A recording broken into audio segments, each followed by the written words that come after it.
Medium range से हम काम चला ले दोनों तरफ, तब भी अपने आप को मानिए कि ठीक है, क्योंकि एक्सपायरी का दिन भी ना, एक्सपायरी के दिन आप बड़ी रेंज टेस्ट नहीं करना चाहेंगे। अगर छोटी रेंज से काम चल जाए तो बेहतर है।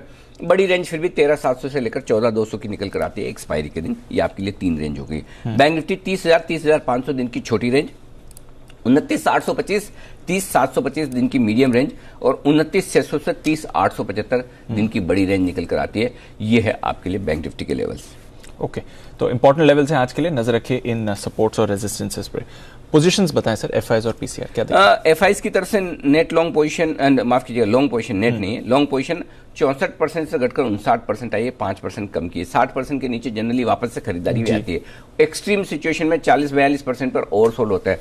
कुछ लोगों ने कल मुझे ट्वीट भी किया था, बोले कि जो एफआईज की, इसमें से नेट शब्द रहा है, ये नेट नहीं है, एफआईज इंडेक्स लॉन्ग पोजीशन है। तो कि आपका मेरा डेटा मैच नहीं होता। जनरली 2 तरह के डेटा होते हैं, एक इंडेक्स की लॉन्ग पोजीशन के होते हैं, एक नेट लॉन्ग पोजीशन के होते हैं। नेट लॉन्ग पोजीशन हमेशा आपको कम मिलेगी, क्योंकि वो शॉर्ट को एडजस्ट करके, ये सिर्फ लॉन्ग पोजीशन में बता रहा हूँ। तो एफआईज की इंडेक्स में लॉन्ग पोजीशन जो है वो 64% से घटकर 59% हुई। तो ये डेटा करेक्ट है, कल भी करेक्ट था। कल जो हमने 64% का डेटा दिया था वो भी करेक्ट है। तो इसके अलावा अगर डिटेल में चाहें, जो मैं देखता हूँ, मैं बहुत ज़्यादा डेटा से बॉम्बार्डिंग भी नहीं करना चाहता। जैसे इंडेक्स में नेट लॉन्ग है एफआईज की, वो 40% है, जो 37% से घटकर 40% आई।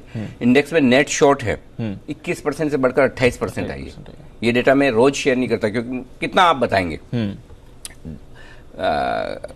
वो डाइजेस्ट करना भी जरूरी कि आप बहुत ज्यादा डेटा दें, और अगर लोग उसे तो ओवरलोड हो जाएगा बेसिकली।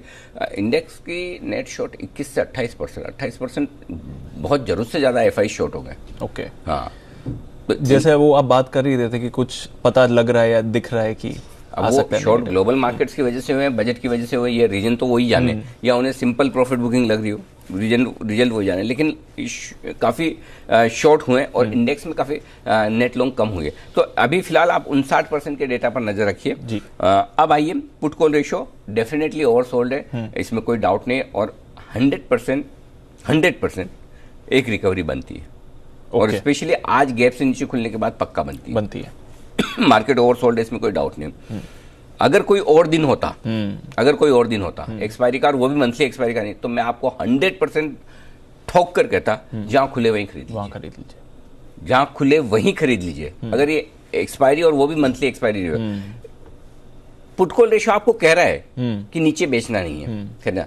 अब दिक्कत एक ही कि अब वो जहां खुल रहा है वहीं से घूमता है, या वहां से 100 पॉइंट और स्टॉप लॉस ट्रिगर करके 150 पॉइंट करके वहां से घूमता है, वो कहना किसी के लिए मुश्किल काम है। और मैं फिर कह रहा हूं कि अगर एक्सपायरी का दिन नहीं होता तो मैं पक्का बोलता 150-200 नीचे दिख रहा है ना, आराम से लीजिए। लेकिन एक्सपायरी के दिन की अपनी एक वैल्यू है, और वो भी मंथली एक्सपायरी है। इसलिए आपको सिर्फ इतना काम करना है, पहली चीज निचले स्थानों पर शॉर्ट फ्रेश नहीं करना है। दूसरी चीज, स्टॉक्स कर सकते हैं, इंडेक्स की मैं बात कर रहा हूं। दूसरी चीज, आपको लोअर लेवल्स पर शॉर्ट है तो कवर करनी है। तीसरी चीज, आपकी शॉर्ट्स पे अब आपका स्टॉप लॉस ट्रेल होना ही चाहिए। देखिए, हमने पिछले 2 दिन में काफी शॉर्ट दिए, कल 2 शॉर्ट दिए थे, परसों 2 शॉर्ट दिए थे, राइट, सोमवार को भी 2 शॉर्ट दिए थे, आरबीएल वगैरह, श्रीराम ट्रांसपोर्ट था, इंडसइंड बैंक में उनके साथ ही था, एल&टी फाइनेंस वगैरह दिए। तो अब आप इन शॉर्ट्स पे अपने स्टॉप लॉस को ट्रेल करते हैं, ताकि आपके मुनाफे का सौदा नुकसान में न जाए। तो ये सारी चीज ध्यान में रखने की। जी सर, ठीक है। पोजीशंस का क्या करें सर? एग्जिस्टिंग 13,850 ये आपके लिए स्टॉप लॉस का लेवल होना चाहिए। आप उसी के आसपास खुलने के संकेत दे रहे हैं, और जिनको कम रखना है वो खुलते ही काट ले, फिर 13,900 का ही रखें तो भी कोई दिक्कत नहीं, लेकिन 13,850 अब रख लें स्टॉप लॉस। 30,000 बैंक निफ्टी पर स्टॉप लॉस रखें तेजी की पोजीशन का। शॉर्ट साइड पर 14,100 आपका स्टॉप लॉस होगा, अगर वापस रिकवरी करके 14,100 के ऊपर निकलता है। वैसे 14,250 निकल कर आता है पहला स्टॉप लॉस, बहुत दूर हो जाता है, तो उतना दूर रखने का मतलब नहीं। और हो सकता है एक बार 13,850 के नीचे जाए, 13,775 आ जाए, तो हम 14,000 को स्टॉप लॉस कर लेंगे।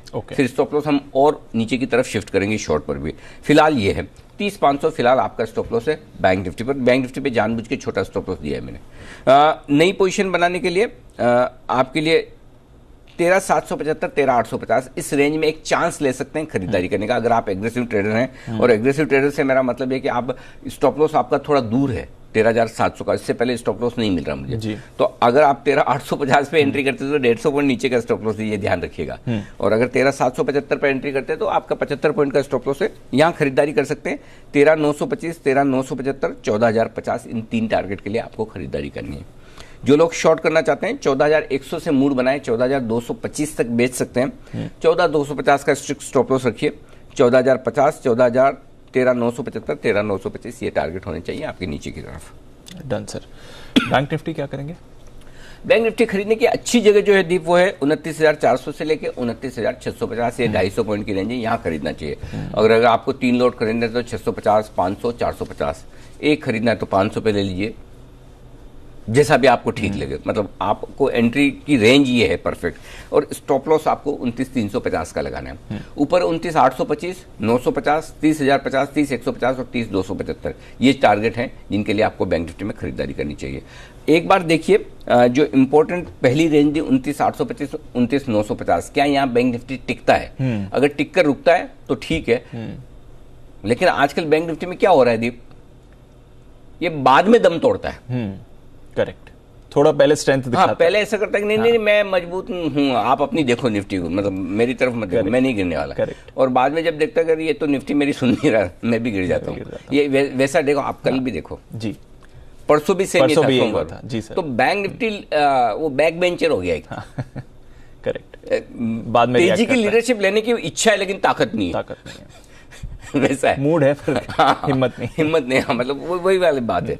तो ये बैंक निफ्टी हो गया। अब आपको जो शॉर्ट करना है बैंक निफ्टी, अब मेरी रेंज आ रही है ना शॉर्ट की, बहुत दूर आ रही है, मुझे भी नहीं पता वो मिलेगी। 30,700 से लेकर 30,850 ये रेंज आती है, बहुत दूर है, बहुत दूर। मैं क्या करूं, लेकिन कल 900 गिरे, परसों 1000 गिरे, उसके पहले अब तो रेंज ही बहुत दूर आ रही है। अब बाकी नीचे गिरने के बाद कहाँ रिकवर होंगे फिर देखिए। वैसे अगर समझो आप 29,650 के आसपास अगर आ जाते हैं तब तो आपका 30,000 ही शॉर्ट बन जाता है। 30,100, 30,200 तो परफेक्ट शॉर्ट है तब। लेकिन अब कहाँ तक गिरते हैं, कहाँ से घूमते हैं, ये देखना है। तो फिलहाल मैं ये एकेडमिक पर्पज से आपको दे रहा हूँ 30,950 के स्टॉप लॉस के साथ 30,600, 500, 300 और 200 ये टारगेट है आपके लिए। कई बार क्या होता है, हमको भी लगता है कि ये लेवल्स दे रहे हैं ये एक्शनेबल है क्या, लेकिन महीने में 1-2 दिन ऐसे होते हैं जहां आपको भी भरोसा नहीं होता कि ये एक्शनेबल है, नहीं होता तो उसके लिए जिम्मेदार बड़े बड़े मूव है।